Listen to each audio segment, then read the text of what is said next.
আমার প্রতিমূর্তির পূজা আর আমার আদর্শের পূজা এক কথা নয়।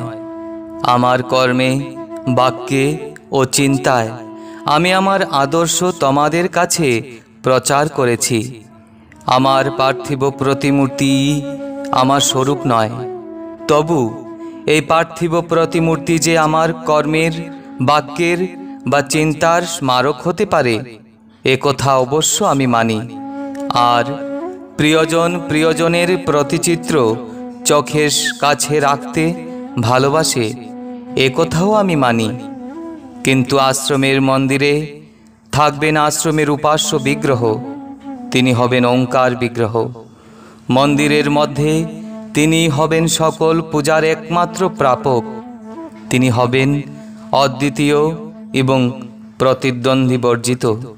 এই কথাটি ভুলে গিয়ে যদি তোমরা তার সাথে আবার আমার প্রতিমূর্তি প্রতিষ্ঠা শুরু করে দাও, তাহলে দেখো ভবিষ্যতে তা থেকে কি বিষম অনর্থের সূচনা হয়। অখণ্ড মণ্ডলেশ্বর শ্রী শ্রী স্বামী স্বরূপানন্দ পরমহংসদেব, অখণ্ড সংহিতা, দ্বিতীয় খণ্ড, পৃষ্ঠা 190। হরি ওম।